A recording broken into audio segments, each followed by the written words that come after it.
We're back. You beaners. Yes. Goddamn beaners. We love you. We do. We do love you. God. Did you watch Phone Booth? Because he did. I hope you guys did. I did. I did watch Phone Booth. Yeah? Yes. Hour and 10-minute movie.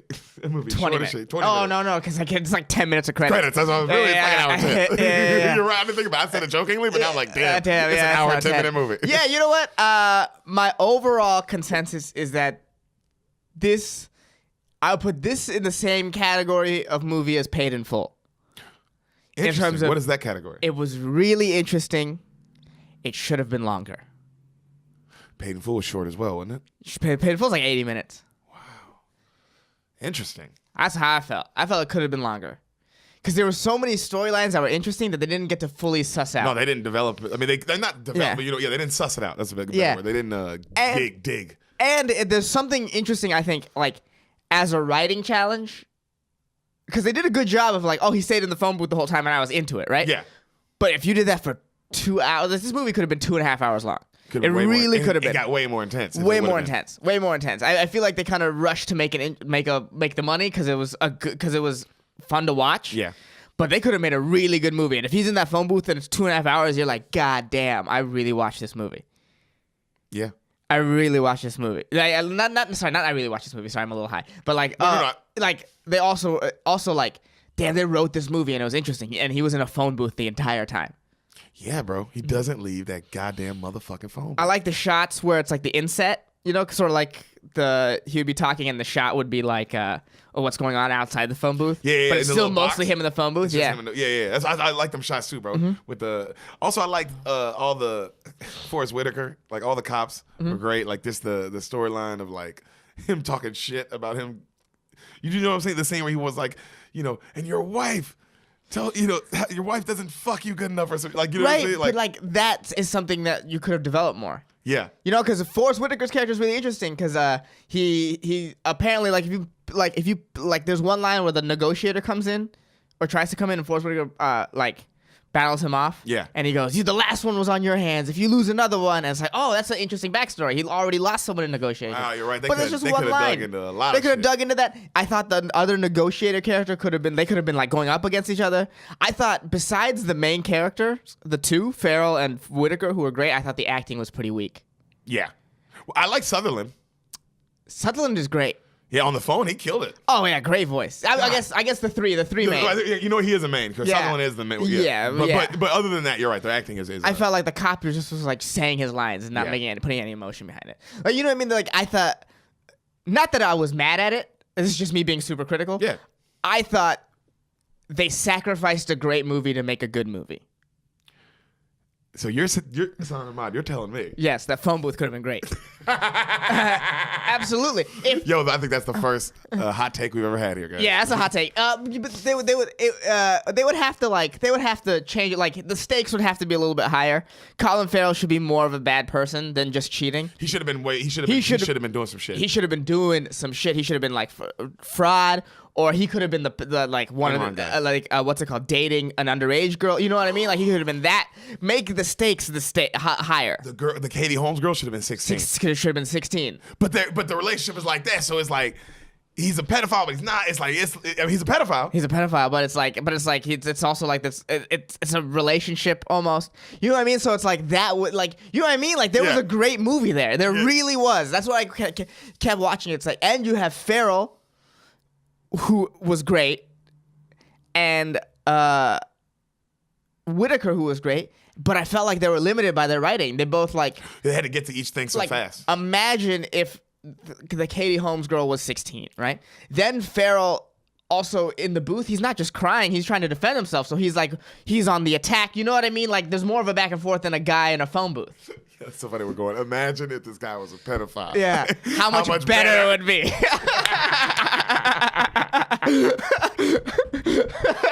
More pedophiles in movies, y'all. Come on. That's what makes these. You want a better movie? Put a goddamn pedophile in there. Yeah.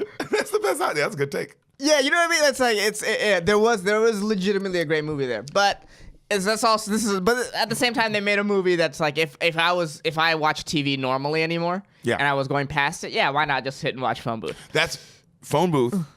We got into a big fight about Phone Booth the other day. Yes, we did. And Phone Booth is a movie for TV. Yes. Not a movie for Netflix. Yes. It's a movie for the theaters. It's a movie if you caught it in the theaters, yeah. But what it really is for is when you're. It was for when you're scrolling, and you catch it in the middle, and he's already in the booth. You don't need anything. That's what the movie's for. Right. When you're scrolling and you're like, what the fuck? Phone booth. And then you see Colin Farrell in the phone booth. You're like, whoa, Colin Farrell's in this? And then Forrest Whitaker. You know what I'm saying? Yeah. That is what this movie was really made for. Was that era of taking in media. Yeah. I really think that. Yeah. I think that's a great way to describe it. It's a TV movie. It's and not like a made for TV movie. Like no. Some movies are just like, bro, they're great. They're good in theaters. They're really good in theaters. But they're just when they're on TV and you don't have to watch and you don't have to watch the whole thing and you didn't pick it. It's different.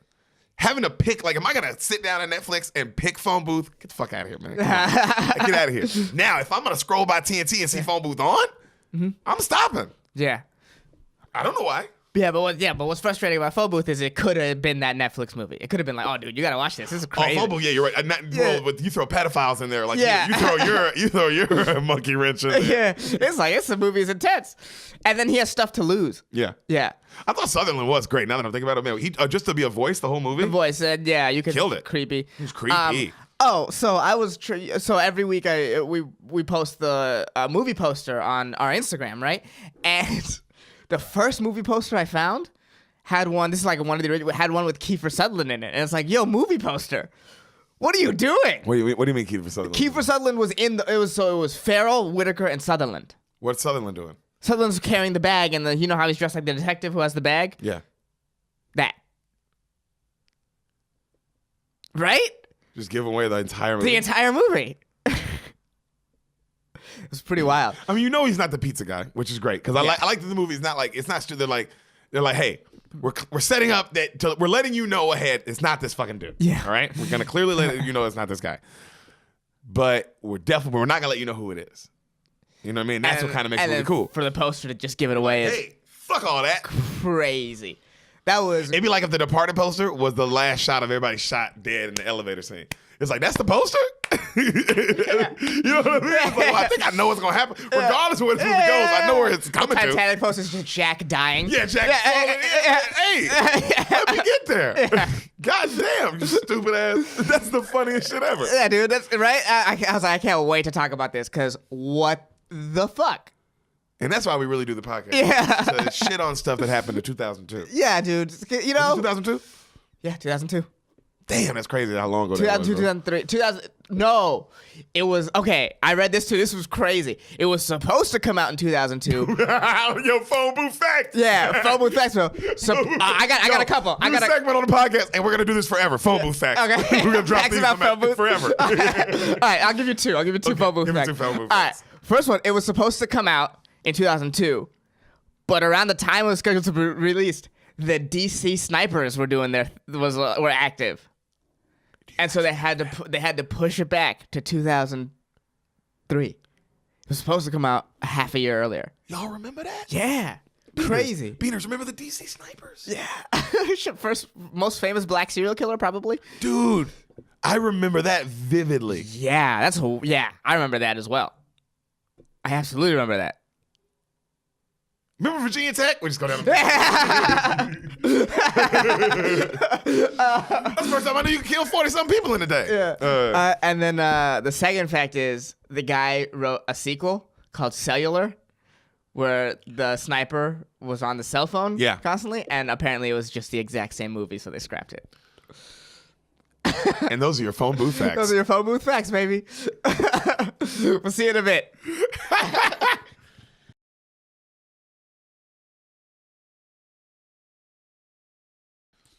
We're back.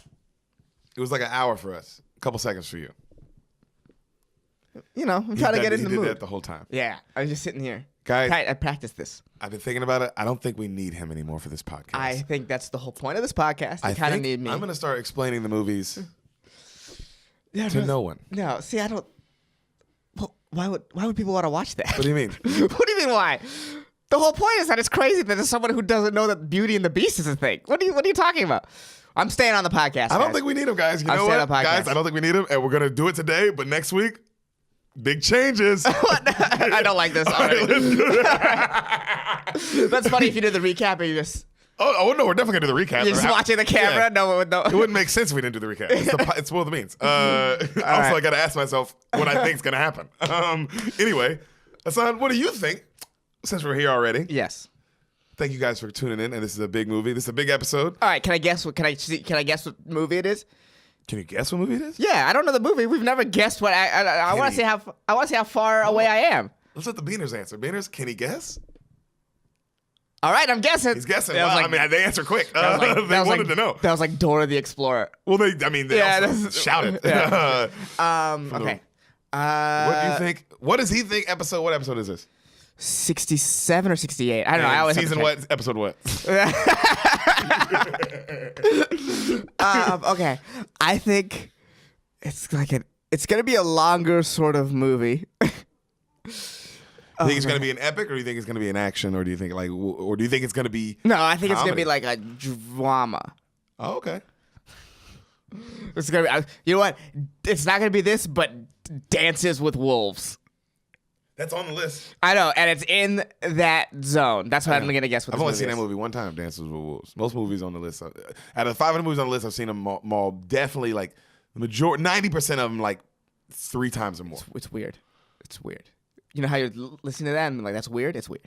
That's not weird. It's weird. I've watched them watch Wanted twice recently. Isn't it crazy how good that movie is? I mean, bend that bullet. Very young James McAvoy. Anyway. Bro, he's crazy young in that. Go watch it again. We're gonna get sidetracked. We're gonna get sidetracked. All Oh, right. wait. Dances with Wolves. So, Hassan, explain to me, because that's crazy that you said that. Yeah. What happens in the movie exactly like the movie Dances with Wolves? Castaway. I fucked his brain up. He doesn't know how to feel. Because he's like, is it like Dances with Wolves? Maybe, nigga. Yeah, right now, like, I know we're what you're thinking. like, oh fuck, how far away is it with Dancing with the Wolves? Was that a good guess or bad guess? I I'm know, like you're like, I wrapped know. up in whether or not I'm right I or saw wrong. your brain going,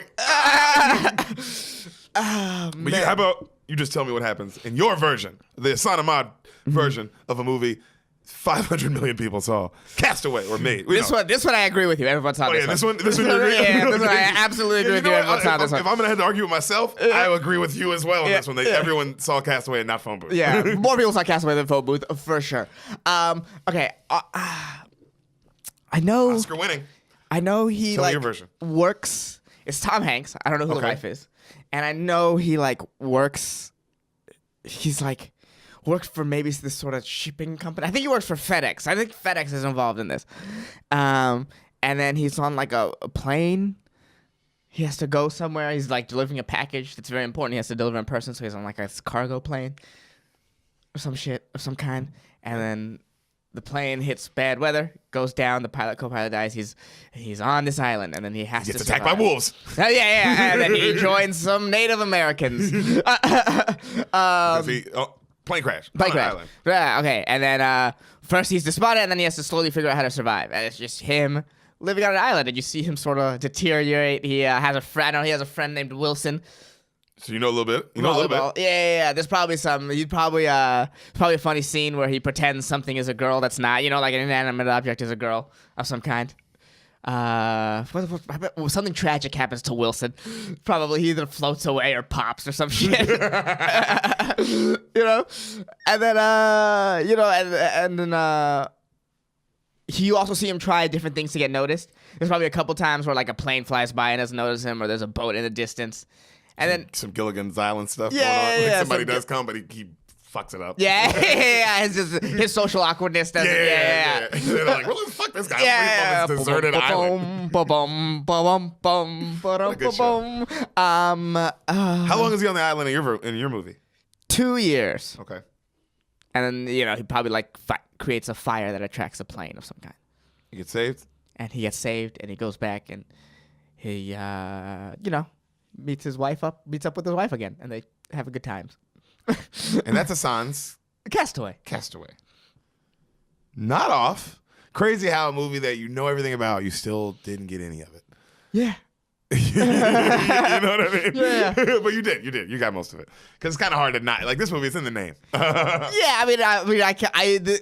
I can't guess the like details of what he did, but like, course. bro, he survived on an island. Yeah, It's you like know. there's not much. You There's know not much. volleyball. You got all the beats. But this is one of the dopest movies This is a dope fucking movie. I thought this movie was dope as a kid when I saw it, and still now. And it's Tom Hanks. Acting's. I mean, do we even need it? Some movies is like, do I need to bring up? It's The Tom nigga Hanks. won the Oscar. What else you need? Did he win for this? Yeah. Really? Yeah. I thought he only won for Forrest Gump in Philadelphia. Did he not win for Castaway? No. I thought he won for Castaway. I'm pretty sure he He probably won for was. Philadelphia? Yeah. I thought he got nominated for Philadelphia. No, he won 2 in a row. He and Kevin Spacey, they both won 2 in a row, I'm pretty sure. Really? No, Kevin Spacey didn't win 2 in a row. Tom Hanks won 2 in a row. Kevin Spacey won 2. He's won 2. I think Tom won for Big. No, Tom didn't win for Big. I think he only won 2. It's Best Actor is not an easy thing to win. No, it's fucking really hard. Yeah, because I bet you if you looked on the year he did Castaway, it was the same year as Gangs of New York probably or some shit like that. You know what I mean? Nope. You know who he lost to, nigga? Who? Russell Crowe and Gladiator. Yeah. You know what I mean? It makes sense. Yep. I can't be mad at You know what I Can't mean? be mad at that, bro. To win Best Actor is like hard. It's really hard, bro. I mean, the amount of times Meryl Streep has been nominated versus the amount of times she's won. You know what I mean? It's not easy. Damn, so he didn't win. Did he win for Big? No, he only won for Philadelphia. He was the only one. He won for Philadelphia and Forrest Gump back to back. Yeah, he won Forrest Gump. Yes. And he won Philadelphia. Yeah, but Philadelphia was amazing. Yeah, Forrest Gump is like this. This is like Forrest Gump. Oh, he's Like, retarded? yeah. And that feeling of It's like epic tale. Yeah, epic tale. And then Forrest Gump is Philadelphia wasn't an epic tale. That's Yeah. just a good movie. You know, Yeah. there's like lawyer shit going on. This is that Forrest Gump feeling of like I wish you could have seen this in theaters. You know what I mean? Like this is a beautiful movie. okay. I think Robert Zemeckis, I'm pretty sure. That's Great director. yeah. What else did he do? I forgot. He's like I think he's Back to the Future.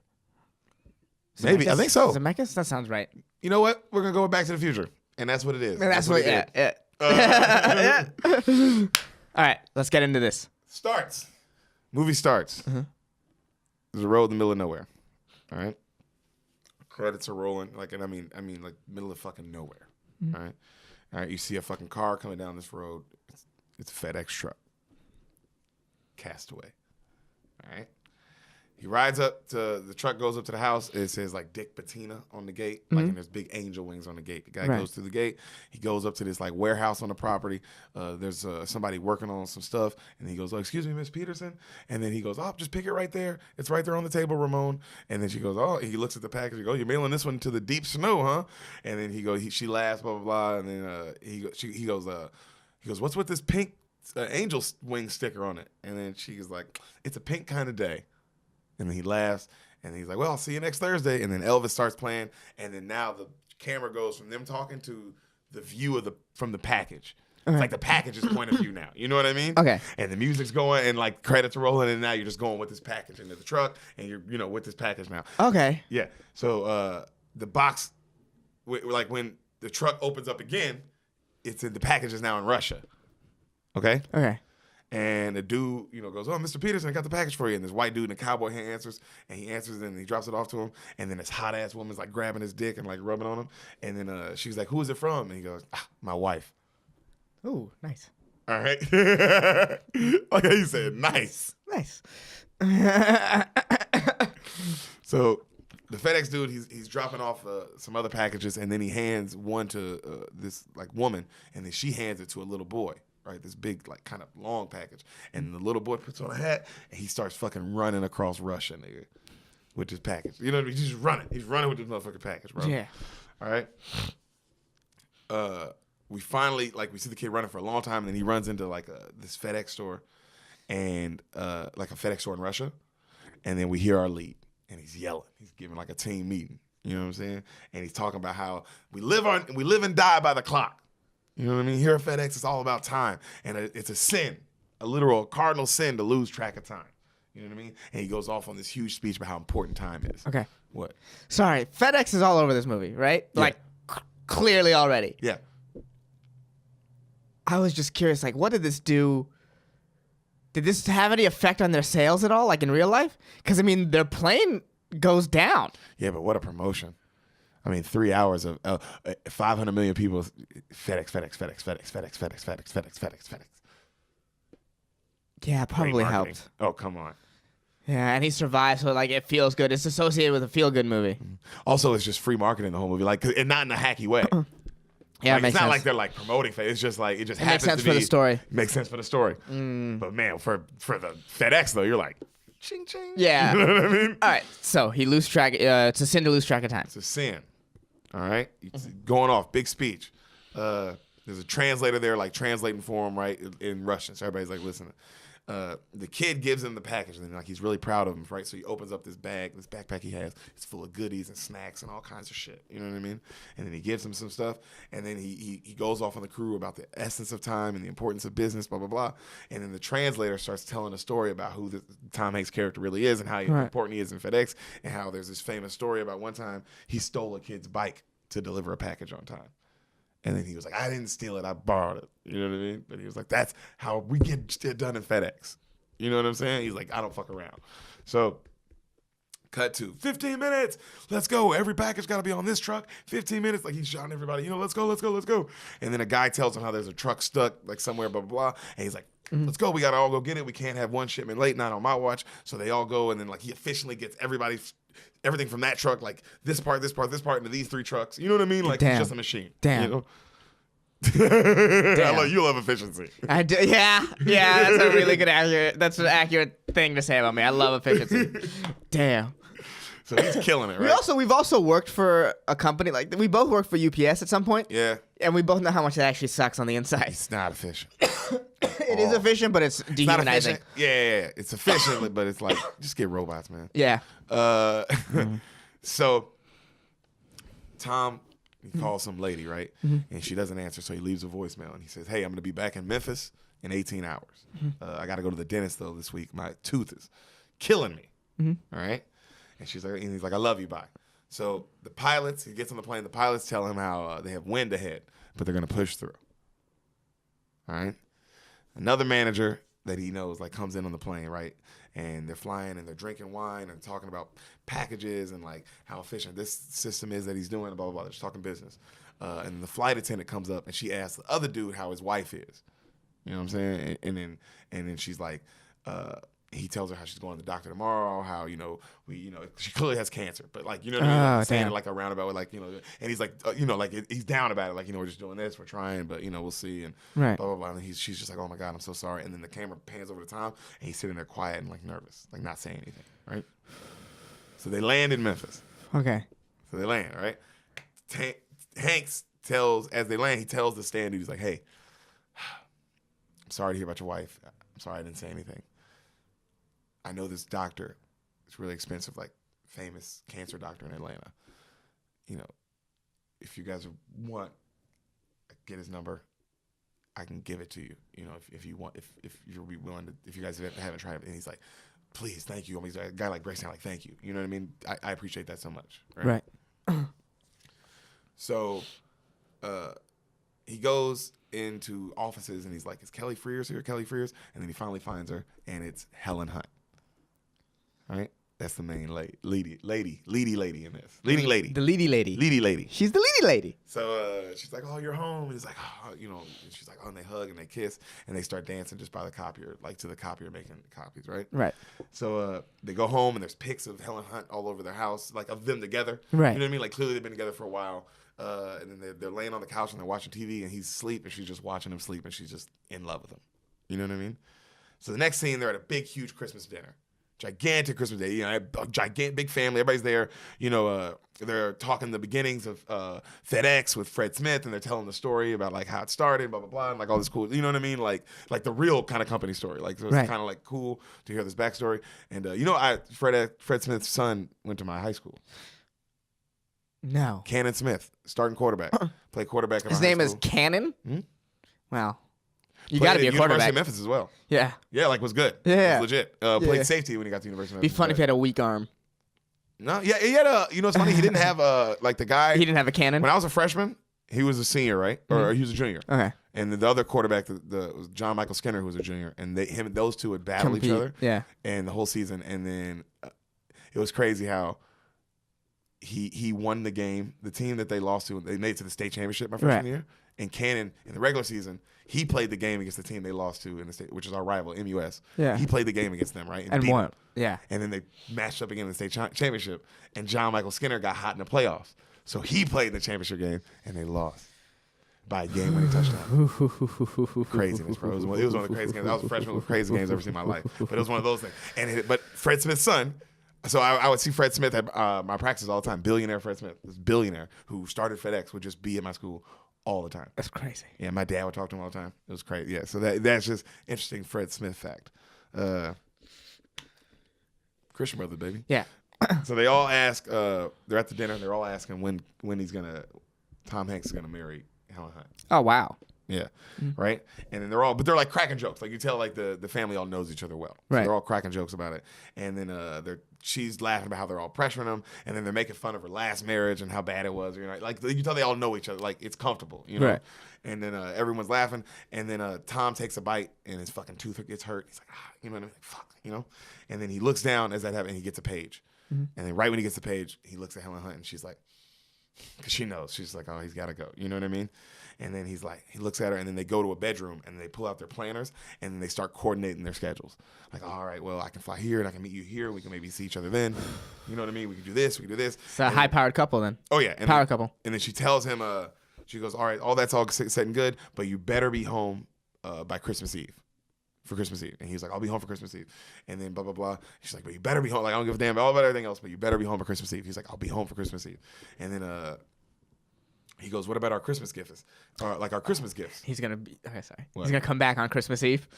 He's going to come back on Christmas Eve, like many years later. New Year's Eve. He's going to come back on New Year's Eve years later. So that's he's looking at his like his watch, and she's like, what about our Christmas gifts? He's like, I gotta go. And then she's like, oh. He's like, we gotta do it in the car if we're gonna do the Christmas, like, you don't give each other gifts. So they take off. So they pull up to the motherfucking like right up like the FedEx planes that he's got to go on, and then she hands him a box. Right, he opens it. It's a pocket watch. And he's like, oh. And she's like, hey, it was from my grandfather. It's been in our family from generations. You know what I mean? He gave it to me. And then she's like, I put my favorite picture of me that you like the favorite picture of me you said inside of it. Right. He opens it. He's like, oh, I love this picture of you. Like, oh my God, you know what I mean? Like he's all happy and he gives her a hug. And then he said, you know what I'm gonna do? And he turns it. I'm gonna keep this on Memphis time, so I'm always in sync with you. You know what I mean? And so, and then he's like, I'm sorry about my gifts. And then she's like, no, I like my gifts. And then it's like he got her like a journal, and then he got her like some hand towels, and he got her like a pager. And some Russian dolls, like all her gifts are like his was like really sentimental and like a cool thing, and then his you can tell it's just like random just kind of stuff he picked up along the way. Yeah. And then he's like, oh, I'm sorry about all my gifts, and she's like, oh, don't worry about it, it's all good, I love you. She's like, I love you too, and then he runs off, right? And she goes, Chuck, and he turns, and she's like, the keys. And he's like, and he walks back, and then he goes, oh, I almost forgot, and then he hands her a little box, and she's like, and he's like, I wanted to give this to you, but I don't think it's a last second do it by the car kind of thing, kind of present. And then she's like, Chuck, I'm terrified. And he's like, I know. Take it. Hold on to it. Answer on New Year's Eve. And she's like, okay. What a baller.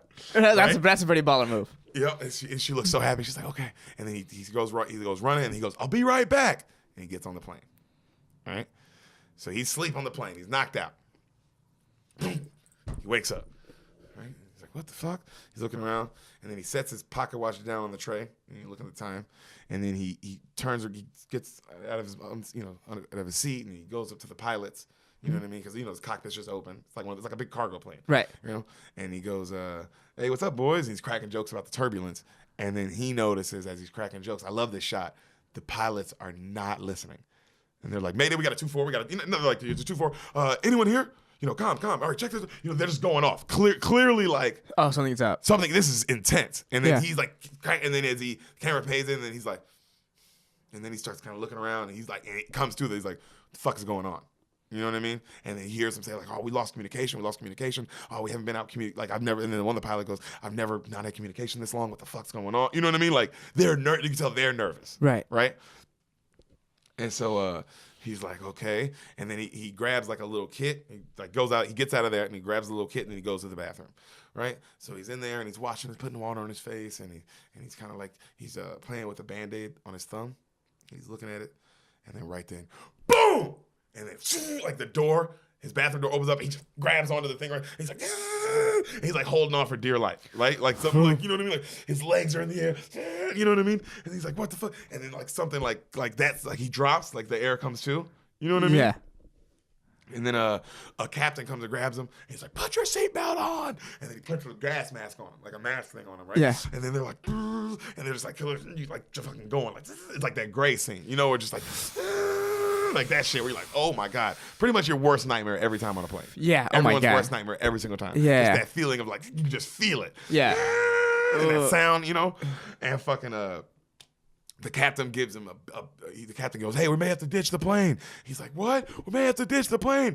And then he's like, grab your life vest. And then he gives him a big yellow bag to hold on to. This right. Big yellow, huge bag. So he's holding on to this, right? And he's sitting in, he's got a seatbelt in.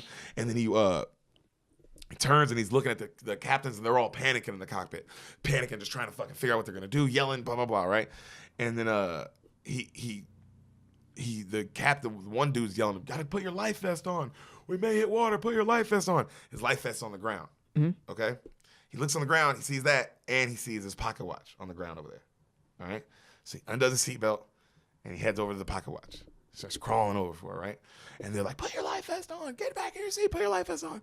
He grabs the pocket watch, all right? He tries to go for the life vest. It's too much. He can't get to it. He just wraps himself like on these Then like a netting. Netting. Yeah, like that would hold cargo stuff from coming in their way. You know what I mean? So he's just wrapping his arms on that. He's just holding on to that for dear life. One of the captains like that was helping him. Like they hit like a that kind of air pocket. Right. So the airbag bounces up and he fucking slams his head on the thing. So he's now bleeding profusely. Right. And just kind of like knocked out, like yelling. You know, like oh, you know, by the thing. Everything in the back, all the cargo stuff is ricocheting by this net. Like clearly barely holding on because they're going so fast. Right. Right? And then finally, bro, that nigga gets smashed. That captain, just like the cargo stuff, like comes through. You know what I mean? So you hear the other captains yelling, water, water, water, brace for impact, brace for impact. Boom! They hit. Water comes smashing through. Right? He gets knocked around, but he survived. All right? So now he's holding on to the bag still. He's knocked around. Now he's like the water's on the plane, but he can breathe from up here. Right. Like it's not on the top part. You know? Right. So he's, and then he looks up and he sees the top of the plane is like going,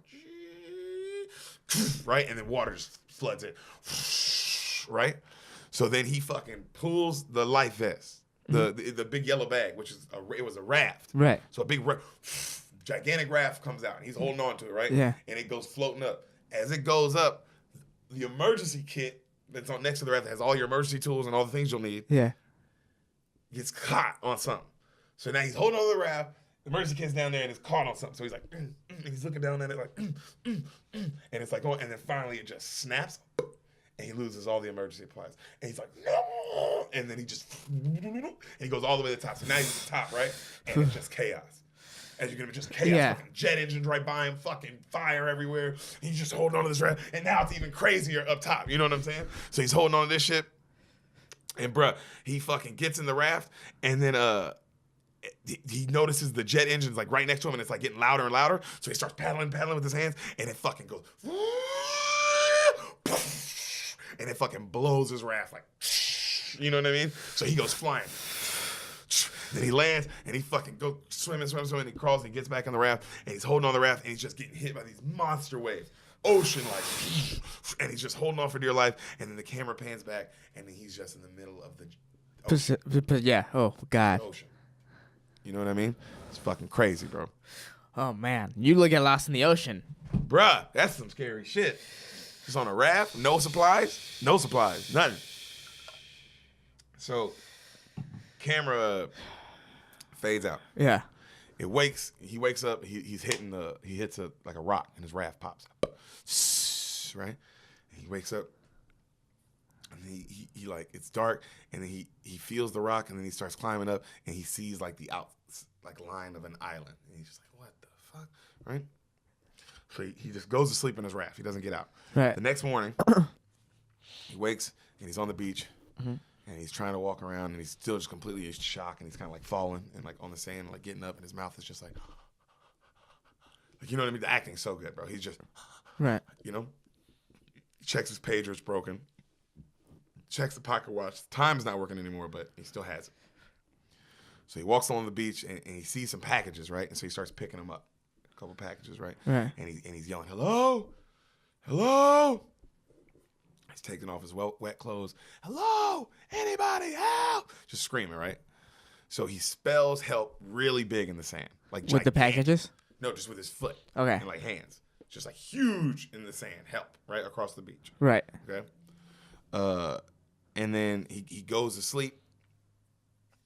Like he watches he watches the sun go down, like looking at his pocket watch and looking at the waves. And then while he's trying to sleep, he's trying to sleep in the raft. He like constantly thinks he wakes up thinking he's hearing something. You know what I mean? Because he's on this fucking island and there's noises and shit. Yeah. And he doesn't know what the fuck's going on. And he's just like, you know. And so the next morning he wakes up and then he notices half his help got washed away because of the tide. Right. You know what I mean? So he spells help this time. Huge branches. Spells the word help. Okay. Are you thinking of stuff you would be doing? Yeah. Yeah. Yeah. Like what would you? Yeah, because I'm thinking like, man, the first instincts are like, man, what would I do first? God damn, probably those things. Probably spell help. I would open the packages too. Yeah. I would see what's in them. I would see if there's anything in them that can help me. That's the first thing I would do. Yeah. Open the packages. And then I think I would just the first couple I guess help, but then it's like, oh God, I have to create a place to live somehow. Oh man, it's so many things at once. Yeah. Drink water. Yeah. That's a lot of shit. I'm in the ocean. Like, how's he gonna get water? That's what I'm saying, bro. It's a lot of things at once. Yeah.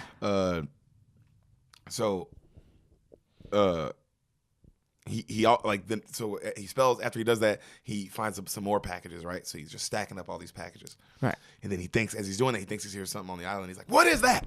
Hey, anybody? Like you tell, he's so nervous, you know? Right. And then he has all those packages and he's collecting them all together. And then a coconut falls from a tree. And he goes, and he looks up and he sees all these and he just starts running around the island. He collects all these fucking coconuts, right? Well, that's how you can get water. So now he has all these coconuts. And then he figures out he can't open them.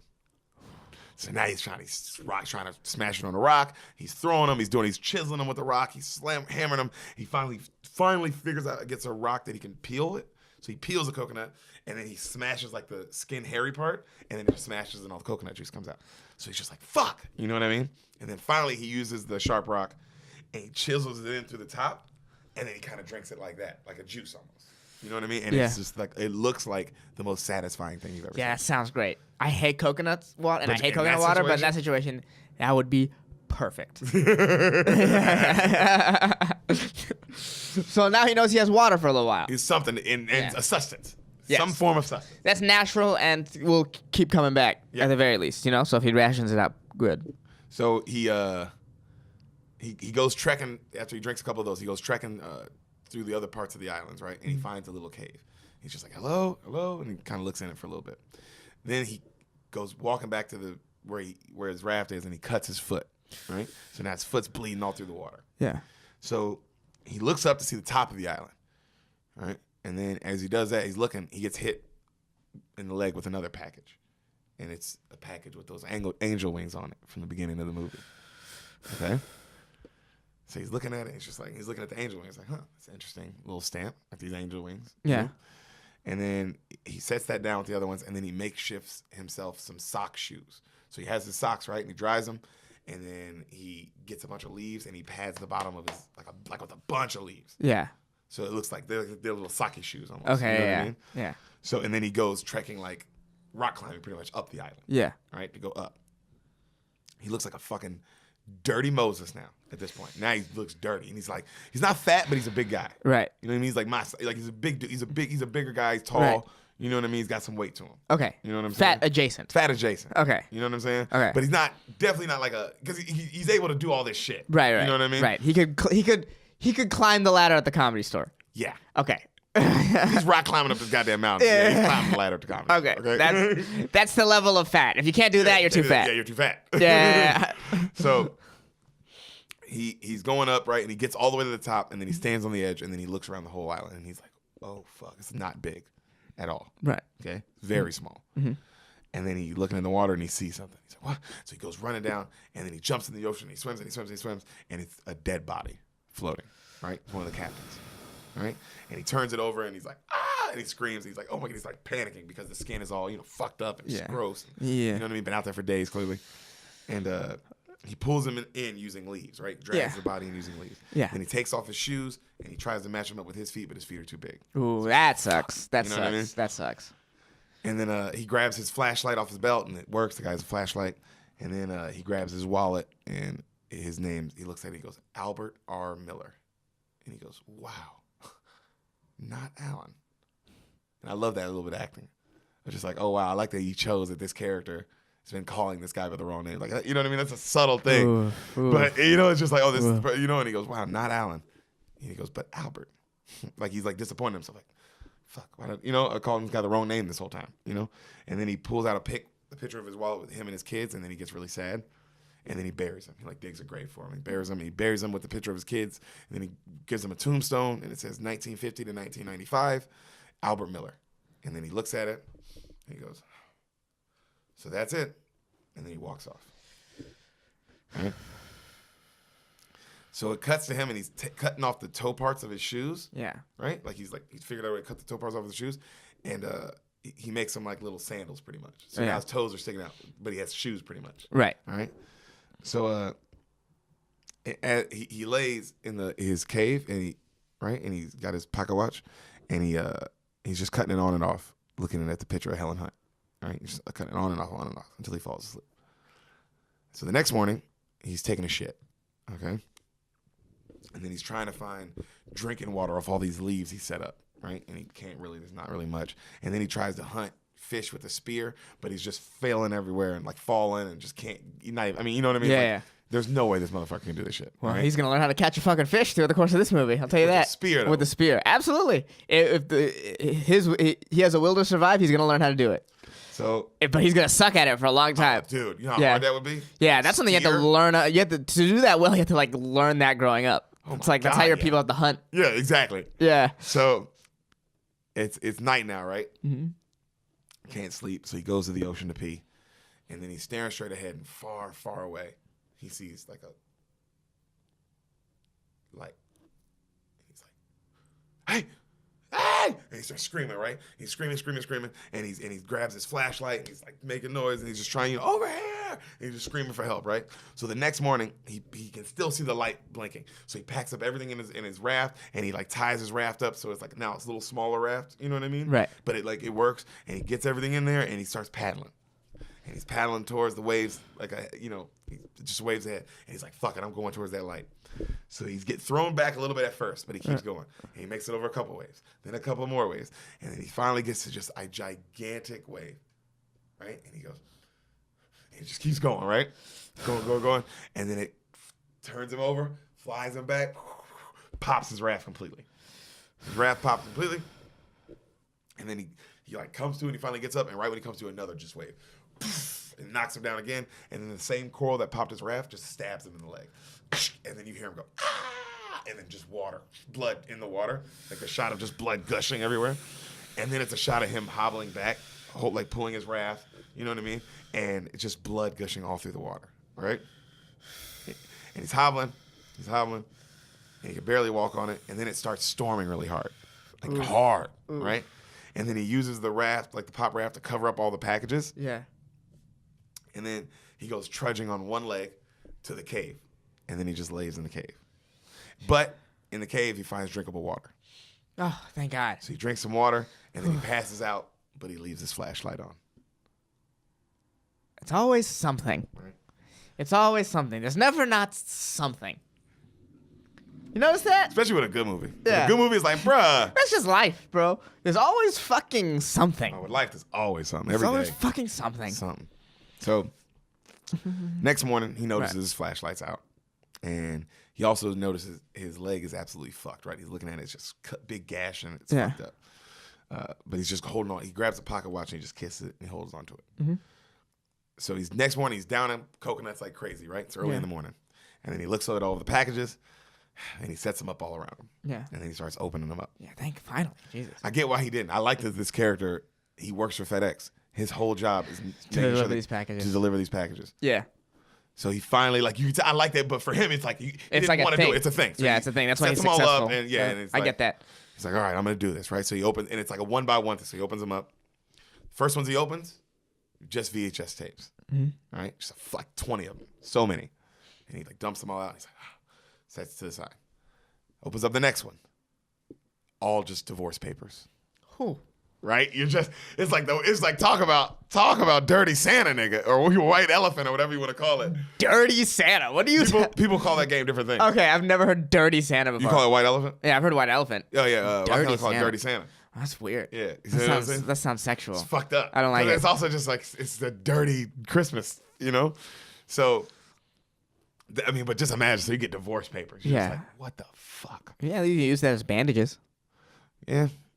So the third is a B-Day card, right, from this kid's grandpa. Like, I love you. You know, you're gonna be a great grandson. With a Wilson volleyball.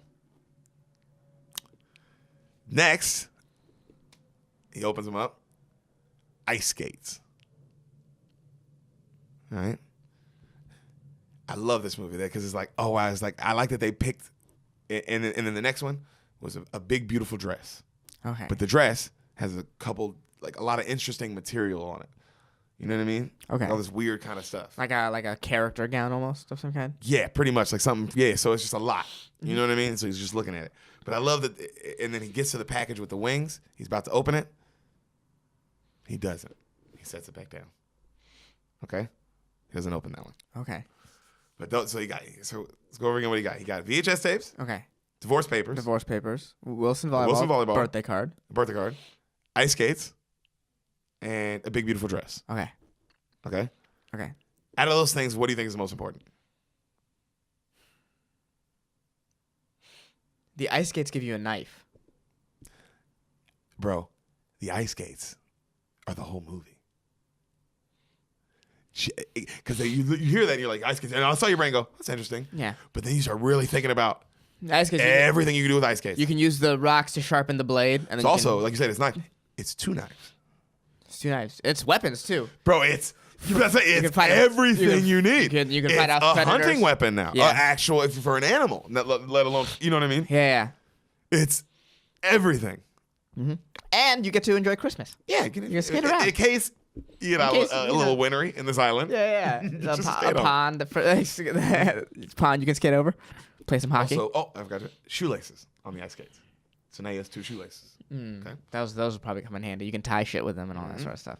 So, I love this movie because it makes you think of little things in such a different way. Yeah, right? You know what I mean? Like, oh, what would you do with ice skates? It's like, oh, nigga, everything. You could do. I didn't realize it, but yeah, you could pretty much live with ice skates. Right. So he uses the blades of the ice skates immediately to cut his like clothes up certain ways to like make him more comfortable for himself. Right. Right. And he uses all the cardboard from the packaging he just used to make a nice bed. So I forgot that he uses that. All right? I forgot the actual box itself. Yeah, all the boxes. He uses all that, and now he has a nice, like, comfortable, padded something to sleep on. Right. You know. Does he have anything to cover himself? The cave. The cave, and the yellow rat. He uses the raft, the popped raft as a thing. Yeah, as the net. Yeah. Okay. For like if it was, you know what I mean. Raining. So, he also he grabs the. He uses the material. He cuts up the dress, all this material, and some of the material in the dress is like a net. So he fastens that together, and he uses it for fishing. Ooh. And he catches like a little minnow. He eats it. And it's disgusting, but he eats it. You know what I mean? And he's like, you know what I mean? Like, Yeah, you get some protein, some meat. something. Yeah, exactly, some meat. And I learned this from one of those like extreme survival stories. Yeah. The eyeballs of a fish are fresh water. Interesting. Yeah. So there's a story about a guy who survived on the ocean. The way he do it is he killed a fish, and his brain would naturally just suck out the eyes first, because he had no water. He's in the ocean. So, yeah, eyeballs of fish are fresh water. Thanks for the heads up, buddy. Yeah, Might need man. that one day. Yeah. You never know. At Beaners, you never Yeah. know what situation you might be in. Yeah, remember that. I think, but you'll naturally, in that situation, your brain will naturally go for that. So, That's cool to know. yeah, I guess that's a positive. So he uses the skates, Yeah. and he's able to sharpen a stick for real now. Now he has a sharp stick, Yeah. like a spear, and he stabs a crab with it, and then he breaks the crab's legs, like all excited, Yeah. and then and then it's just ooze, and like he realizes like, oh, this this isn't how crab legs work. No. You know what I mean? Yeah. So he's like, he's heartbroken. And then the next day, he's working his ass off to start a fire. So he's like, he's doing this with the stick. He's doing that, like trying to, on another piece of wood, like trying to get it to start a fire. And he's doing it literally from night till day. And he's got the divorce papers. Like he's doing it on the divorce paper. You know what I mean? Like just working on it. Night till day, he does it. Nothing happens. Next morning, he wakes up. His hands are completely blistered. So he can't really do it, right? So he has to take a break, and then he uses coconut shards. Like he uses the knife to get some coconut shards, and he eats some of it, because coconut, and then he puts some of it on his bad tooth, and his tooth's killing him. Right? So the whole time he's like this. So I forgot. Also, but the whole time his tooth is killing him. Right. Okay. Right. So he thinks of a better way to start a fire, less on his hands, and he like starts doing a different angle, like this, right? And so instead of like this, he's doing it like rubbing it on the wood like that, right? With his hand like that, and then as he's doing it for a long time. Finally, the stick breaks, and he cuts, and he stabs his own hand with the stick. Yeah, because he's doing, and and it's just blood everywhere, and he's just fucking smashing everything, breaking all of his stuff, smashing everything, grabs the volleyball, fucking tosses it, fucking and he just sits, and he's just gathers himself, goes to the ocean, washes all the blood off his hands, bandages himself up, and then he grabs everything, puts it all back together calmly. Then he sits, and he starts trying it again. He looks over, he notices the volleyball that he threw has a weird blood handprint on it. Okay? And he's looking at it. He just keeps looking at it, right? And he just looks at it. And then he stops and he grabs it, and he takes a little rock, and he looks at it for a while. And then he makes eyeballs, and then a nose, and then a mouth, and then of course, it's a handprint, so it looks like he has hair going up, and then this is his face. You know what I mean? Yeah. And he's just kind of looking at him, and then he looks at it, and then he sets it on a rock, looking at him, and then he goes back to work. He goes back to work, and I love this shot because he just keeps looking at him, and he's. Right? And he's just looking at it, right? And you can tell I love that they don't tell you how long he's been on this island. Right. But it's been a while just from how he looks. How he looks, and it just time keeps moving. It just keeps moving. How in real life too, how long is this movie? 2.5 hours. 2.5, okay. Yeah. So it's long. Okay. So he's fucking right? And also there's no talking in it, which makes it amazing too. Okay. There is talking, but we're doing way more talking on this podcast than in this fucking movie. That's funny. Damn sure. That's funny. You know what I mean? I feel like that's the case with most movies. Oh, yeah, but this one, it's like I Am Legend, where there's no talking. Yeah, but there's way less talking in this than I Am Legend. Yeah, and way less zombies. Way less zombies. He talks more in I Am Legend, though, because he talks on the radio, blah, blah, blah. This, he's just on that island. You know what I mean? So I love it. It's just amazing acting. It's just Tom Hanks carrying this movie with his face. Yeah, that's some next level shit. Dude, so starting, he's looking over, and then finally he stops, and he goes, "You wouldn't happen to have a match by any chance, would you?" And then he keeps going again. Good joke. And then when he does, it fucking catches. It sparks. And then he goes, and he looks, and he's like, the air got to it. The air got to it, right? And he figures out a different way to set it all up, and he starts doing it again. And then it starts smoking really well, and then he puts a little bit more bush on it, and then it starts firing, and he goes, fire! Fire! And then cut to, bro, gigantic fire on this beach. He has all the logs going. It's just a gigantic beach fire. And he's singing his ass off, right? He's like, because, girl, we couldn't get much higher. Come on, baby. Start my fire. Fire. He's just yelling, right? Yeah. And then he goes, it's a signal fire. And then he grabs a bunch of leaves and starts burning these leaves, right? It's just crazy. It looks crazy cool. Right? Just flames going everywhere. And then he goes, look, everyone, look what I have created. I made fire. Me, Chuck, I make fire. I make it. He's just yelling to the water. That must feel badass. Oh, yeah. Yeah. You made fire. You made fire. That's out of cool. nothing. Out of nothing. When you didn't know how to do it that morning. Basically, it's not like you were learn. It's oh, bro, I had to figure it out. Yeah, quick. Yeah. I had to figure this out.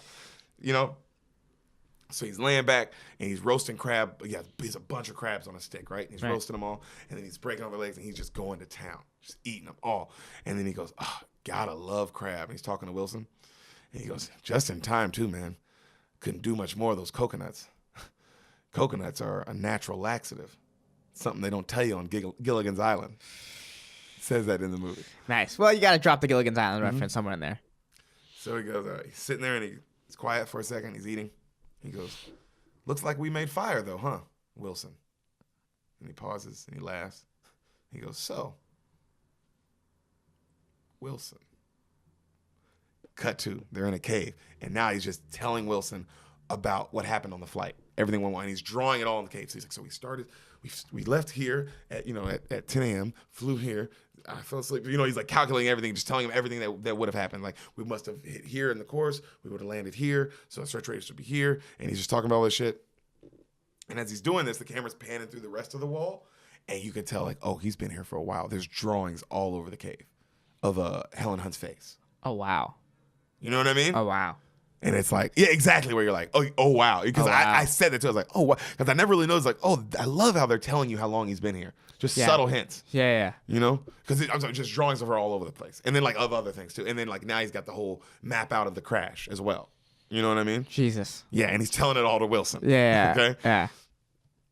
And so he's telling him, and he goes, oh my God. He goes, if this is all correct, that means our crash area would be a search radius of 500,000 miles. That's twice the size of Texas. And he looks at Wilson. He's like, they may never find us, Wilson. Right? And so the next morning, he's rinsing his mouth out with salt water for his tooth. And then he looks at it through the skates, like the blade on the skates, and you can see it, and it's fucked up. He's just got like a fucked up tooth on the top of his mouth. Right? Like it's black, and you can see the gums are fucked up. It's like, ooh. And so he's talking to Wilson about how bad his tooth's doing, right? As he's trying to like put some coconut shit on it. And then you can tell clearly a lot more time has passed, even from the last. Yeah, even from the cave scene. Yeah. And he's talking to Wilson calmly, and there's just even more drawings on the wall. And he's talking to Wilson. He goes, man, Wilson, I wish you were a dentist. God, what I'd do if you were a dentist. Dr. Wilson. And he's putting stuff in his mouth. He goes, you want to hear something funny, Wilson? In Memphis, my dentist's name is Dr. James Spaulding. And like he looks at him like, pretty good, right? Like, and like it pans to Wilson too. It's great. Funny. Yeah, this is funny. Subtle funny. I like that. Not on purpose. Not trying. So he goes back to drawing. I mean, the character's funny. Character's funny. Yeah. Goes back to drawing a picture of Helen Hunt on the wall, right? And then he looks at her and he's like, she's so much prettier in real life. And he looks at the picture and he gets really sad, right? So he grabs another skate and he's looking at the tooth in his mouth. He's like, whew. And then he sets one up so he can look like it's like a mirror just right on his mouth. And then he grabs the other skate and he puts it right on the tooth. And he's wincing. He's like that, right? And he's sweating like crazy.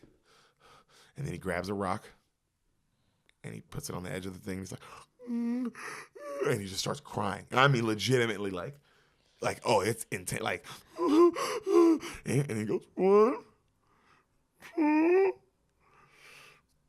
and 3 it goes in slow motion. And then you see it with his own hand, and then the tooth flies out, and he's like, and then he falls, and he passes out right by the fire.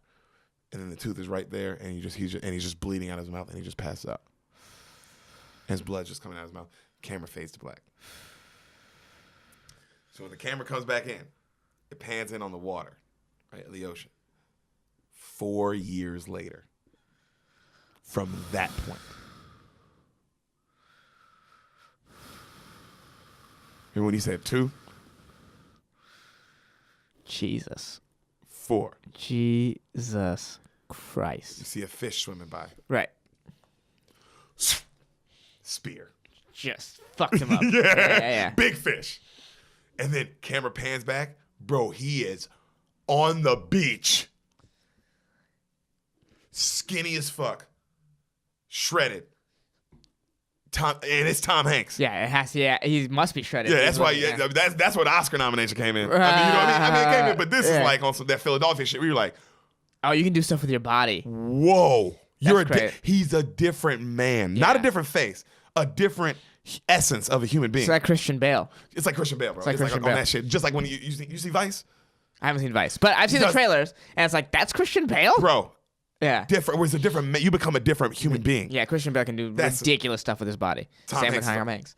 those guys, bro, that's some next level acting. Yeah, well, that's what puts them on some shit, right? That is what. Yeah, I think that's what separates those guys. Right. Is that's like they have that much control over their bodies. The amount of discipline that takes. Mind. Yeah, that is some. Because that's not just staying in shape. We talking about, no, I'll gain. He was weight. my body size. Yeah. And then he's skinnier than you damn near. You know what I mean? With more muscle tone. Because it was like, oh, he would have been on the island. And doing stuff.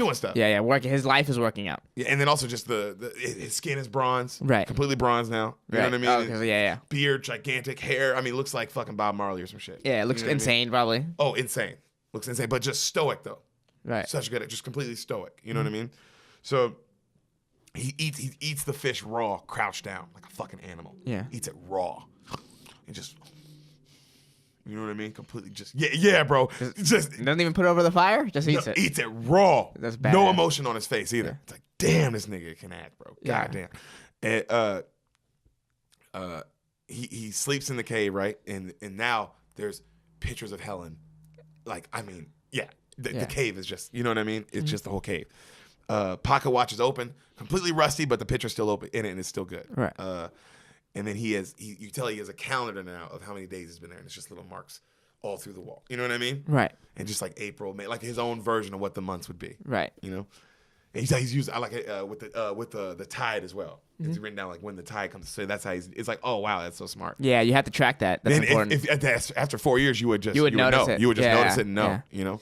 You probably, even without marking, you'd probably like get a sense. You would get a sense of what seasons are and what the time of year. Yeah, you would just get a sense of like, oh, it's colder now. Yeah, he's lucky he doesn't have like a crazy hard winter. I mean, I guess that's what only makes this movie possible is that it's in a summer island. Yeah, it's a somewhere in the tropics. Mm-hmm. Yeah. So the camera pans over after it looks at the calendar. It pans over to Wilson, who also looks much older, which is really funny, and he's got long hair now. That's funny. So like Wilson, like you can tell he's clearly been popped, but he stuffed him with like stuff, so it looks like he has long hair, but the blood is still the same. You know what I mean? But he looks wet. He looks like an older man as well. That's funny. So it's so funny. So he's sleeping, and he wakes up to some noise, and then he looks at Wilson. Wilson, he goes, "Shut up!" And he goes back to sleep, and then he hears it again. And then he gets scared at first, and then he runs out, and then he realizes it's just a porta potty siding, like the siding for a porta potty. Right. And it says Bakersfield, USA on it. And he goes, Bakersfield. You know what I mean? Just, he tells like, I recognize that. yeah, right? Yeah. And so, and then he looks at it, and then he sets it up, right? And he stands it up on the beach, and he just stares at it with Wilson. And they're just staring at it for a long time. No, not saying anything. Just, and then finally, it blows over. And he goes, that could work. Wilson, that could work. Right? And then he goes, he jumps up and he runs out to the ocean and he looks at it and he looks at like the waves coming in from far away. And then he starts burning down trees and like chopping them down with the axe. And now the skates are now an axe. So cool, like a legitimate axe, right? Like Thor's, you know what I'm saying? Like, damn, bro. So he's chopping down all these trees, like controlled burning them all down. You know what I mean? Like all of them, like all these trees. And he's chopping them all down, and he's setting up all the sticks. You know what I mean? Like rolling them up. And then he goes, he looks at Wilson. He goes, "We're gonna need rope, a hell of a lot of rope, Wilson." And then he starts stripping all the lashings off the trees. Like, right, so he's stripping all the bark off the tree, but like they're lashings. Right. You know what I mean? Right. Yeah. They're like palm trees, right? They have the fronds. Yeah. He's just stripping them. So, and like it's solid rope. You know what I mean? Right. He's become very handy. Oh, dude. Man, I don't know if I got. Well, you know what? I probably in a situation. He didn't start handy. In a situation like this, it probably brings itself out of you. People are generally the best when their backs are like up against the wall. Yeah. All day, right? I think the reason why we can't do anything now is because we're so comfortable. But if like things went downhill super fast, I'm pretty sure everyone would be like, "Oh, I didn't know I had this skill in me." And a lot of people would die. I mean, yeah.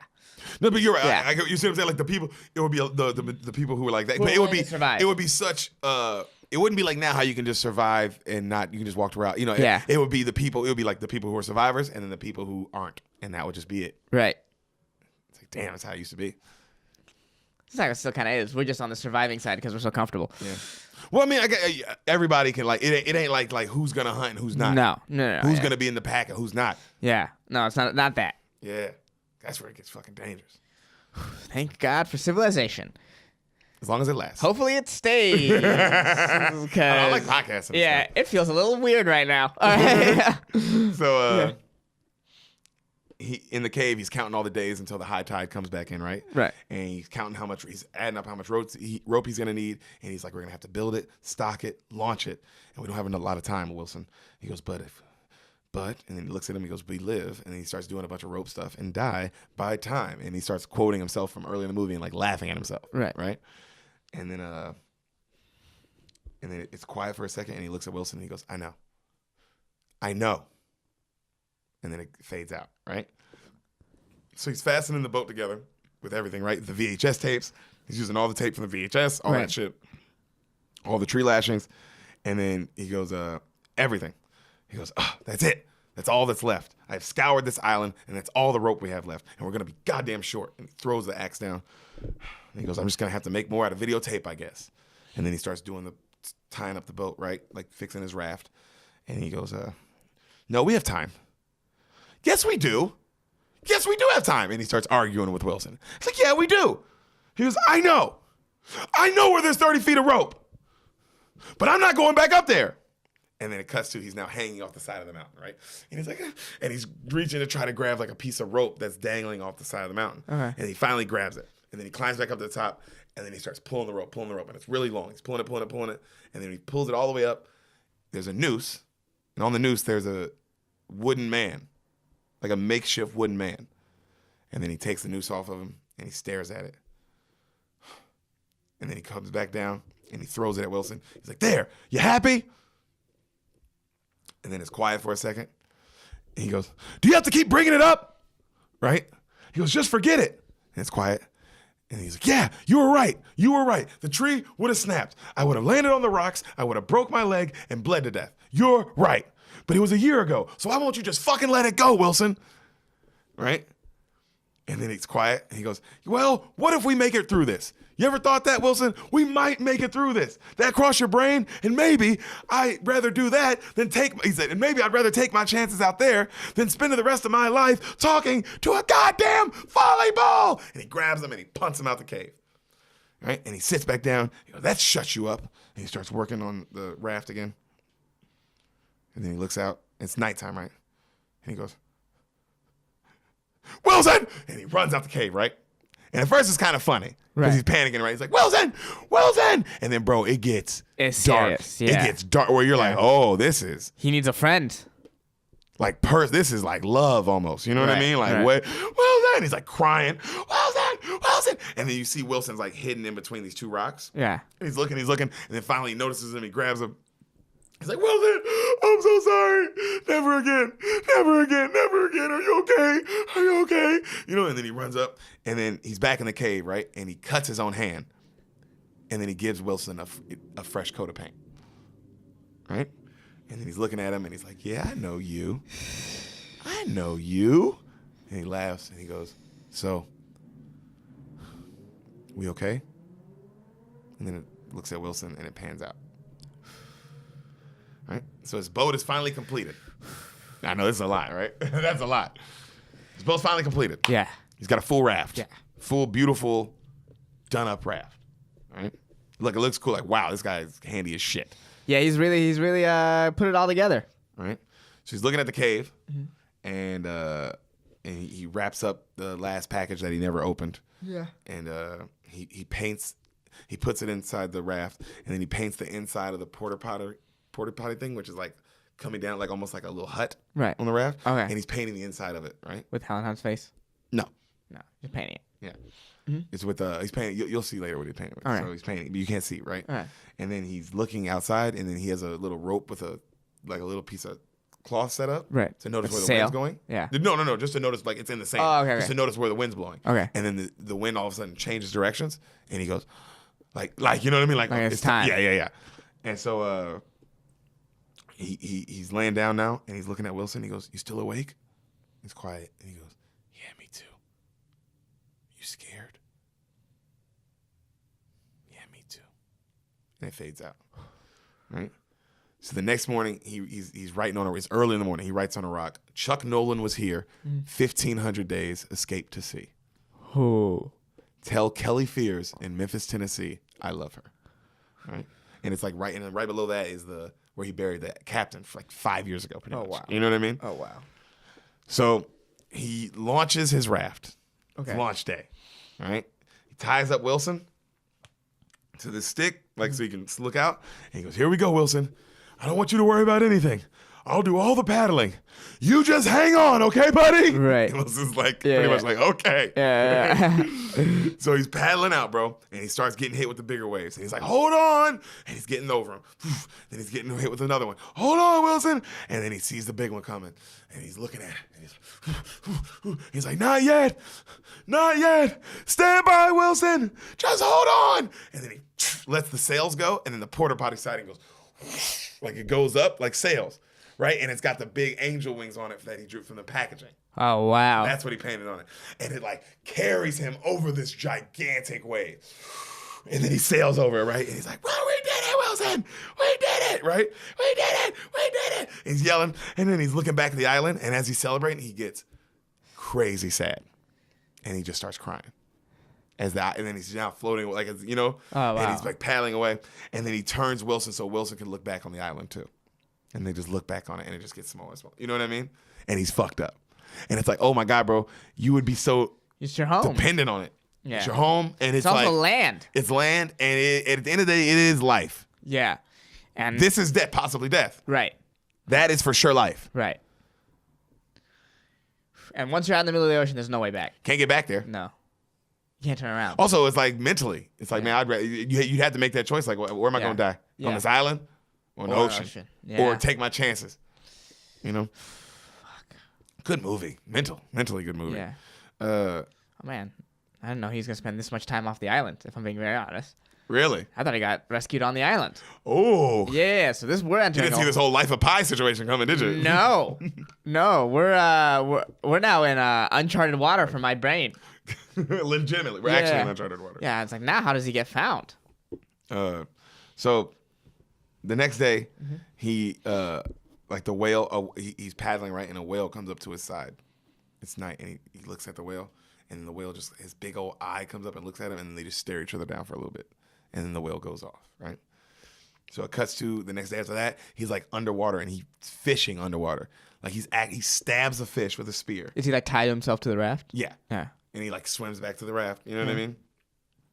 He's got some fish, and then it's storming, right? Yeah. And he's using the sails as cover, Yeah. right? And but while he's using the sails cover, and he's using the water as it's coming down to like he has a million coconuts that he brought, and he's just filling them all up with water. You know what I mean? But then the storm gets too hard, and then it blows the sails away. Right? So now he's just holding on to the raft for dear life. Right. Right?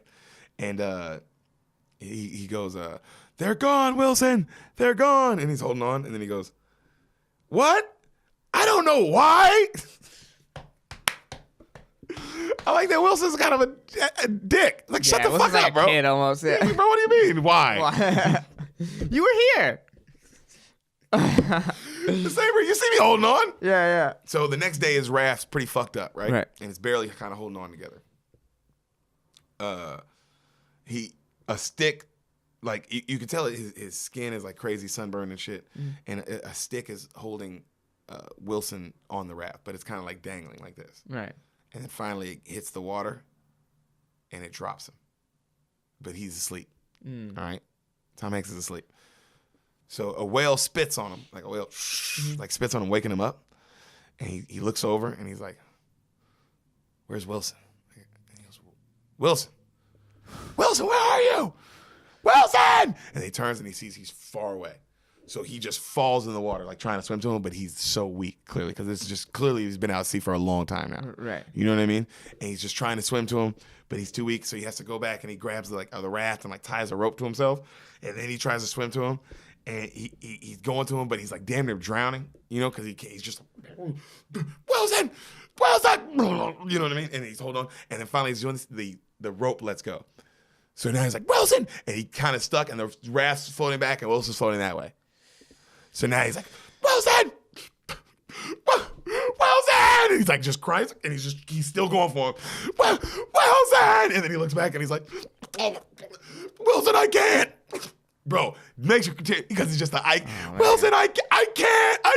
That's so And sad. bruh, It's almost the like someone died. Yeah. It's almost like someone actually And you're just died. telling them like I can't. Yeah. I want to, man. Yeah. I don't have it in me. I literally just don't have it. Oh, jeez. And then he goes, he swims back and he finally gets to the ref and he's like, Wilson, I'm sorry. Wilson, I'm so sorry. Just screaming for Wilson, I'm sorry.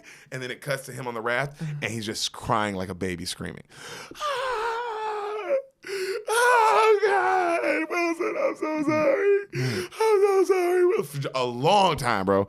They hammered in like, damn, this is how fucked up you'd be if you were on an island with a volleyball for 5 years. He made a friend. He lost a friend. A friend. He lost the only friend. It'd be like at sea, and I had to make the choice. Yeah. Oh God. And you had to hear me going, "I'm sorry, bro." So his raft is completely broken to shit now, but he's still floating. Okay. Right. The whale spits on him again. You know, he's like, and he's just kind of he rolls over, and when he rolls over, you see behind him a gigantic cargo ship going by. You know? Oh wow. What? It's crazy. Yeah. He got lucky. And then or did he? Doesn't even notice him. He turns and the whale spits on him again and he looks up and he sees it and then he barely just kind of holds his hand up and he goes, Kelly. And then he passes out.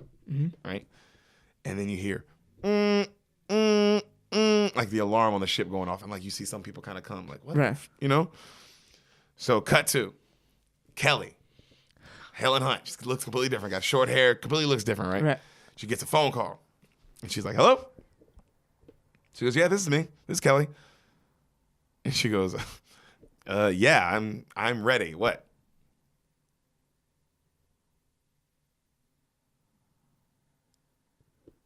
Passes out. The camera goes to her passing out, and then pans up, and it's a dude and a kid at a breakfast table going like, what the, you know what I mean?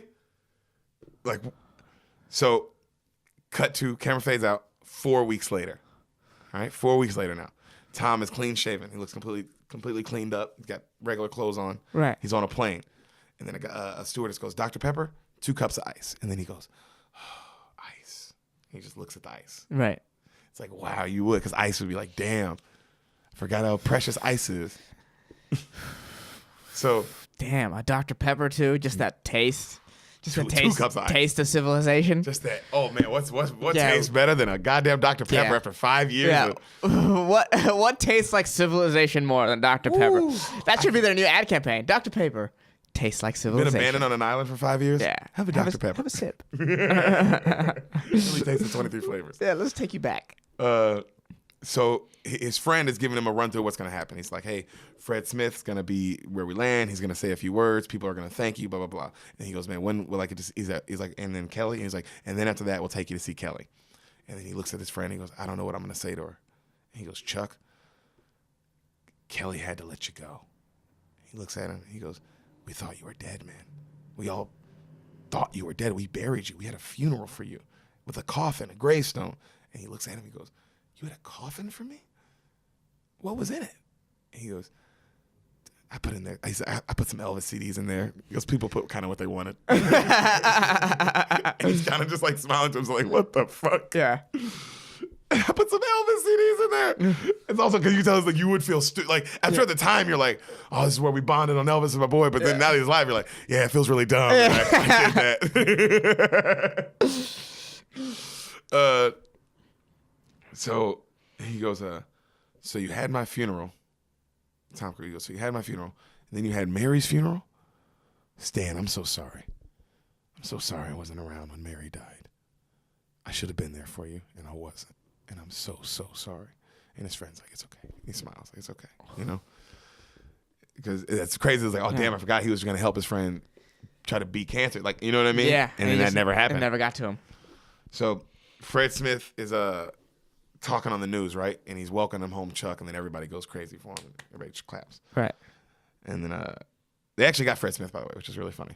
So a guy... Fred Smith's going to want to be in this movie. Are you kidding me? It's fucking company. It might as well be called FedEx. Yeah. Castaway. FedEx presents. Yeah. A FedEx original. Yeah. So sponsored by FedEx. A guy walks up, right? while Chuck is like waiting in a room, and he opens the door, and the guy goes, "Hey man, you probably don't remember me, but I did a root canal on you 5 years ago. My name is James Spaulding." And then Tom just kind of like smiles, right? And then he goes, "I'm Kelly's new husband." And Tom goes, like, you know what I mean? Just like, ooh. Right? Just, and then like also his eyes are just like, of course. I've spoken in the universe. He made it happen. You know what I mean? I was just bringing you up on this fucking island. Yeah. So he goes, "Kelly wanted to be here, man. But this is really hard for everyone. And I promise you can't imagine how hard it is for her. She just doesn't know what to do. She's sort of lost. And if you could just maybe give her a little time, we'd really appreciate it. I'm really sorry." And then he walks off, right? And Tom's just like, what the fuck just happened? Right. You know what I mean? Like, what?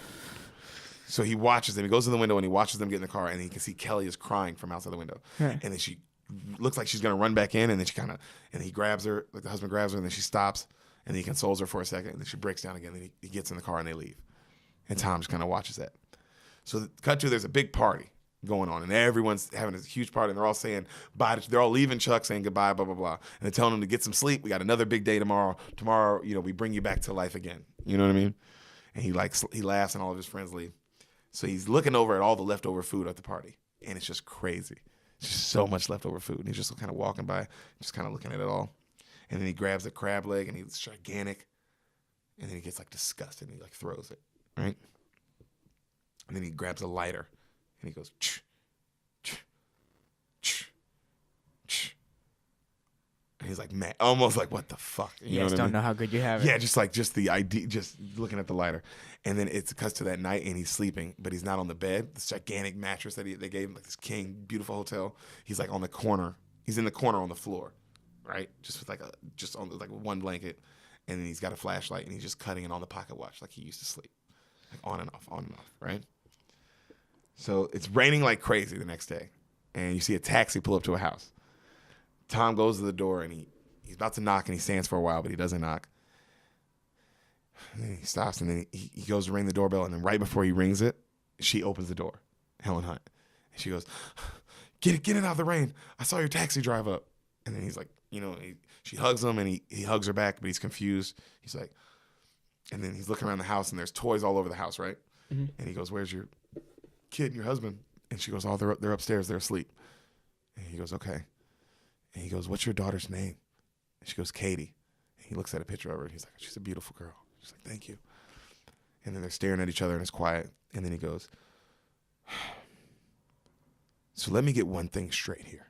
And then her face goes, he goes, "We have a pro football team now, but they're in Nashville?"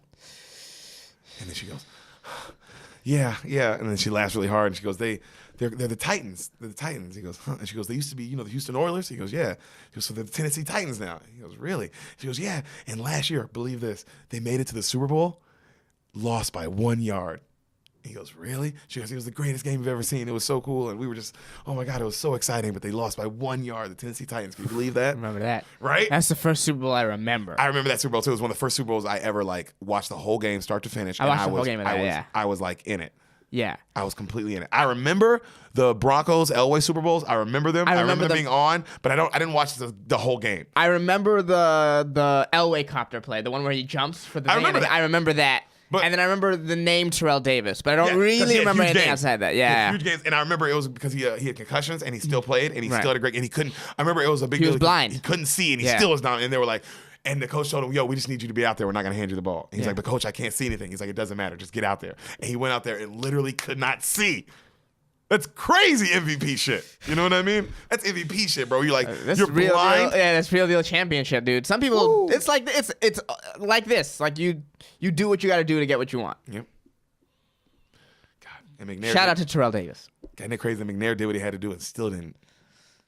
Life's hard. Life is hard. He did what he had to do, and it's still 1 yard short. That's what I mean. Yeah. Like, Damn, life is He hard. got killed by his girlfriend. So things really don't work out for some people. Wife and kids had to find out. Yeah. Well, don't cheat on your wife and kids though. Life's hard. Yeah. Decisions. Do we go for it on 4th down? Do I cheat on my wife? We're bad people. We're bad people. So they have that conversation, right? And then he goes, "What happened to you becoming a professor?" And then he goes, you're not Doctor, Yeah. something?" And then she goes, "Well, when your plane went down, everything kind of got put on hold." And he kind of goes like, you can see he goes like, "Oh." Like as you can tell, he's like, "What?"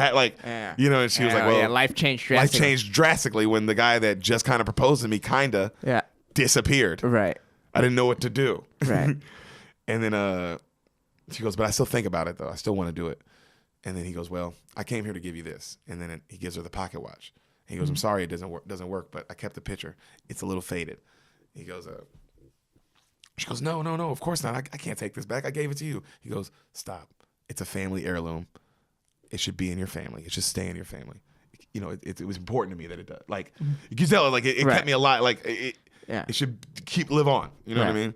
And then he hands it to her, and she's like, "Okay." And then he looks at this table, and she goes, "There's all this stuff on the table, like just scattered everywhere, like all these papers." And she goes, "That's everything that happened to you from the day of the crash to now." She goes, "I kept everything, every record of every single thing about you." She was like, "You drifted 500 miles from the island when you went away. Did you know that?" And she goes, "And after you crash landed, ships went back and forth weeks looking for you. They just couldn't find you, And then he stops her and he goes, "I never should have gotten on that plane. I never should have gotten out of that car." And then she goes, "I want to show you something." And then she takes him to the garage, and then it's the car from the beginning of the movie. And he goes, "Oh, this is our car." Yeah. And she goes, "Yeah." He goes, "You kept it?" And she goes, "Yep." And he's like so happy. And then he goes, "Well, can I drive it?" She goes, "It's your car." And then she gives him the keys, right? And then she gets the car seat out the back and like all this kid stuff out the back, right? It's kind of awkward. You know what I mean? Right. And then he looks at her while she's doing that, and he goes, "Are you going to have more kids?" And then she goes, "I don't know. Everything's so confusing right now." And then he goes, "Well, you should. I would." And then she goes, "So what now?" And he goes, "I don't know. I really don't know." And then she goes, "You said you'd be right back." He goes, "I'm sorry. I'm so sorry." And she's like, "Me too." And then they kiss, and then he pulls out and leaves. Come on, bro. That's some real good movie shit, bro. That's some real shit, nigga. That's some real life shit too. Yeah, you guys gotta kind of. So he leaves, and it's raining hard, and she's just looking at him pull out, and he drives off in the rain. And then she just goes, "Chuck!" And then she runs out in the rain, and then you see the car fly back. And then he runs out, and then they're in the rain, and then she jumps on him, and then they just start kissing so hard, making out in front of their house, everything, just making out so hard. She goes, "I always knew you were alive. I knew it. Everyone told me that I had to let you go. Everyone said let him go, but I knew it. I said, you're still alive. You're the love of my life." He goes, "I love you too." He goes, "I love you more than you'll ever know, I promise." And then they kiss, and then he puts her in the car, right? And then he gets in, and they're looking at each other, and they're both like just smiling, and they're so happy. And then her eyes kind of break, and she goes, Helen Hunt can act, bro. Yes. Just because she looks so happy, and then her eyes just kind of break a little bit, and she goes, "Chuck," and he goes, "I know. You have to go home." And then he pulls her back in the driveway. Camera fades out. I thought that scene was beautifully done, and the acting better than even when he was on the island. Helen Hunt as well. Yeah. That bitch can act, bro. Damn, it doesn't work out for him. I gotta see who wrote this, bro, because you tell me what this is the next scene in the movie. Right. So he's drinking with this boy Stan. Right. And he's telling him everything that happened. And he goes, "Kelly, I pulled her back in the garage, and she just did the math. She had to stay, And then he says, "Man, I thought I was gonna die on that island. So I made a rope, and I went to the summit of the island to hang myself." He goes, "But you know me, Stan. I had to test it first. So I got this little wooden man, and I threw it out, and the weight of the log snapped the limb of the tree. I couldn't even kill myself. I had power over nothing, Stan. Nothing." Whew. He goes, "But I knew, somehow I knew that I had to stay alive. that I had to just keep breathing, even though there was no reason for hope. And then one day, the tide came in, and it gave me a sail. And now I'm back in Memphis, and I'm talking to you with ice in my glass. And I lost her all over again. What a great line. And he breaks down, he starts crying. And he goes, I'm so sad that I don't have Kelly. But I'm so grateful that she was with me on the island. He goes, and because of that, I now know what I have to do. I have to keep breathing.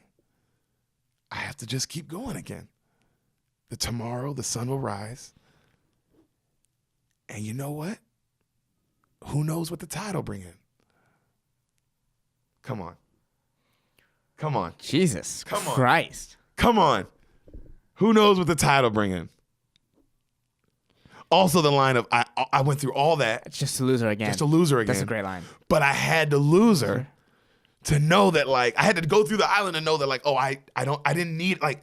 Yeah, you can you can live life without her. I can live life without her. Yeah. And I know what I got to do. I got to keep breathing because the tide might bring in another sail tomorrow. You know what I would do? You know what I would do? Universe, I get it, but hey, choose an easier lesson. Let me learn it in a day. Yeah. I don't need 5 years on an island of solitary confinement. Yeah. Just stabbing myself with coral. Jesus Christ. Right. Talking to volleyballs, fucking befriending them, loving them, losing them. He lost a lot. Dude, this guy loses this movie. Yeah. So the next morning, he's driving in a car down the road. He's listening to Elvis. He has a new Wilson ball in his car. That's funny. All right. And he's got the package that he kept with the angel wings on it. Pulls up to the gate. The angel wings are still on it, but they're kind of broken. Like the gate's, it's 5 years from now. So the gate looks completely, it's kind of broken up. Yeah. He drives in. He knocks on the door. Hello? Hello, FedEx? Nobody answers. Mm-hmm. He leaves a note. This package saved my life. Chuck Nolan. Right? And then he leaves it on the front door. Mm-hmm. He drives off. He gets out of his car on the road where the movie started. All right, that big empty road. A truck pulls up. And it's a beautiful woman from the beginning of the movie. Right. And she asks him, hey, sir, you look lost. You need help? Where are you headed? And then he tells her where, and then she gives him directions. And then she's like, well, good luck, cowboy. And she drives off. And then as she drives off, he's like, oh, she was nice. You can tell he's like, and he looks at her truck, and it's got the angel wings on the back. And he's like, and then he looks at all the directions of the road because it's a 4-way stop. And then he smiles. Cast away.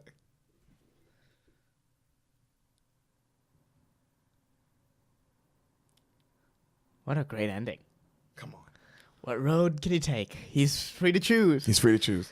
He has power over something. He has power over his power over. That was the movie is really just about power over your life, kinda. Yeah, now he has a direction. Now instead of surviving, he has he survived, and now you can. Whew, man. There is a conspiracy theory to this movie. Ooh, give it to me. That in the package. It's about 9/11. Oh, okay. Tower 7.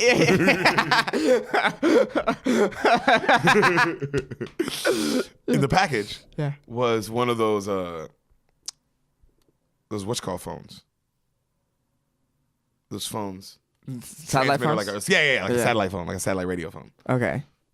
And that's what saved his life? No, that was in the package that he delivered. That was what was in that the whole time. Oh, and he could have gotten out of it. Mm-hmm. Oof. But he wanted to deliver it, and he needed to go through all that. You know what I mean? Ooh. That is a theory. Ooh.